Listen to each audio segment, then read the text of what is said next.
ಈಗಲೇ ಶುರು ಮಾಡಿ. ಆತ್ಮೀಯ ಬಂಧುಗಳೇ, ಇವತ್ತು 23ನೇ ಅನ್ನದಾಸೋಹ ಸೇವೆ ಇಲ್ಲಿ ಬಹಳ ಚೆನ್ನಾಗಿ ನಡೆದು ಬಂದಿದೆ.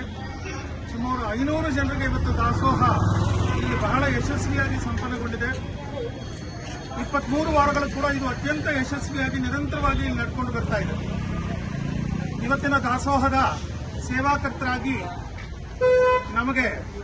ನಮ್ಮೆಲ್ಲರಿಗೂ ಬಹಳ ಪರಿಚಿತರು, ಹಿರಿಯರು ಆಗಿದ್ದಂತಹ ಉಮಾಪತಿಯವರು ಶಿವಮೊಗ್ಗದಲ್ಲಿ ರಾಜಕೀಯವಾಗಿ ಸಾಮಾಜಿಕವಾಗಿ ಹೆಸರು ಮಾಡಿದಂತಹ ಬಹಳ ಒಳ್ಳೆಯ ವ್ಯಕ್ತಿಗಳಾಗಿದ್ರು, ನಮ್ಮೆಲ್ಲರಿಗೂ ಮಾರ್ಗದರ್ಶಕರಾಗಿದ್ರು ಉಮಾಪತಿಯವರ ಜನ್ಮದಿನ ಇವತ್ತು. ಹಾಗೆಯೇ ಅವರ ಮಗನಾದಂತಹ ಶಿವಕುಮಾರ್ ಅವರು ಕೂಡ ರೈಸ್ ಮಿಲ್ ಉದ್ಯೋಗವನ್ನು ಮಾಡ್ತಾ ಇದ್ದಾರೆ. ಅವರ ಶ್ರೀಮತಿಯವರು ಅವರು ಕೂಡ ಇಲ್ಲಿದ್ದಾರೆ. ಅರ್ಪಿತಾ ಅವರು, ಇವತ್ತು ಅರ್ಪಿತಾ ಅವರ ಜನ್ಮ ದಿನಾಚರಣೆನೂ ಹೌದು. ಎಷ್ಟೊಂದು ಕೂಡ್ಕೊಂಡು ಬಂದಿದೆ. ಮಾವ ಮತ್ತು ಸೊಸೆ ಇಬ್ಬರ ಜನ್ಮ ದಿನಾಚರಣೆ. ಆ ಪ್ರಯುಕ್ತ ಇಲ್ಲಿ ದಾಸೋಹದ ಒಂದು ಸೇವೆ ನಡೆದಿದೆ. ನಾವು ಬಹಳ ಸಂತೋಷ ಪಟ್ಟಿದ್ದೇವೆ. ಈ ಕುಟುಂಬದವರ ಈ ಒಂದು ಸೇವೆಗಾಗಿ ಬಹಳ ಚೆನ್ನಾಗಿ ನಡೆದಿದೆ. ಇವತ್ತು ಕಾರ್ತಿಕ ಶುಕ್ರವಾರ.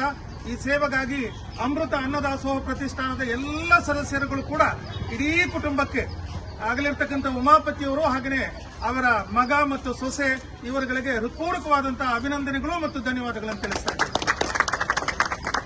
ಸೇವೆಗಳೊಂದು ಹಾಗೇನೆ ಕೆಲವೊಂದು ಕಡೆ ಅವರಾಗೆ ಇವತ್ತು ಹುಡ್ಕೊಂಡು ಬರ್ತಾ ಇದ್ದಾರೆ. ಶಿವಕುಮಾರ್ ಬಹಳ ದಿವಸಗಳಿಂದ ಹೇಳ್ತಾ ಇದ್ರು, ನಾನು ಒಂದು ಸೇವೆಯನ್ನು ಕೊಡ್ತೀನಿ ಅಂತ ಹೇಳಿ. ಭಗವಂತ ಅವರಿಗೆ ಅವಕಾಶವನ್ನು ಇವತ್ತು ಮಾಡಿಕೊಟ್ಟಿದ್ದಾನೆ. ಇವತ್ತು ಅದನ್ನು ಕಣ್ತುಂಬಿಕೊಂಡಿದ್ದಾರೆ. 500 ಜನ ಬಡವರಿಗೆ ಆಗಿರ್ತಕ್ಕಂಥ ದಾಸೋಹವನ್ನ ಮುಂದೆ ಇದು ಅವರು ಇಂತಹ 10 ದಾಸೋಹಗಳನ್ನು ಮಾಡತಕ್ಕಂಥ ಶಕ್ತಿಯನ್ನ ತಾಯಿ ಅನ್ನಪೂರ್ಣೇಶ್ವರಿ ಕರುಣಿಸಲಿ ಅಂತ ಹೇಳಿ ಪ್ರತಿಷ್ಠಾನದ ಪರವಾಗಿ ಮತ್ತೊಮ್ಮೆ ಅವರಿಗೆ ಧನ್ಯವಾದಗಳನ್ನು ತಿಳಿಸ್ತಾ ಇದ್ದೇನೆ.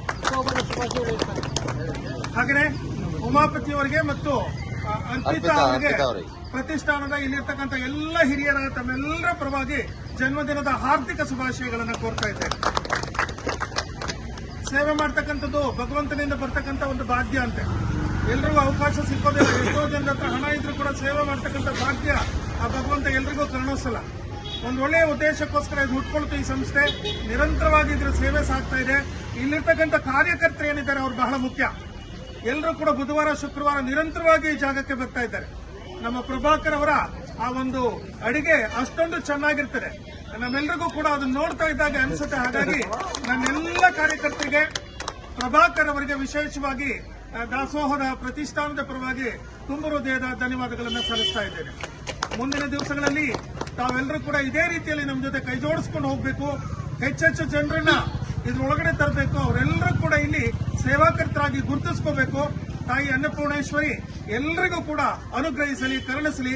ಆ ತಾಯಿಯ ಆಶೀರ್ವಾದ ನಮ್ಮೆಲ್ಲರಿಗಿರಲಿ ಅಂತೇಳಿ ಹೇಳ್ತಾ ಇವತ್ತಿನ ಕಾರ್ಯಕ್ರಮಕ್ಕೆ ಇತಿಶ್ರೀಯನ್ನು ಹಾಕ್ತಾ ಇದ್ದೇನೆ.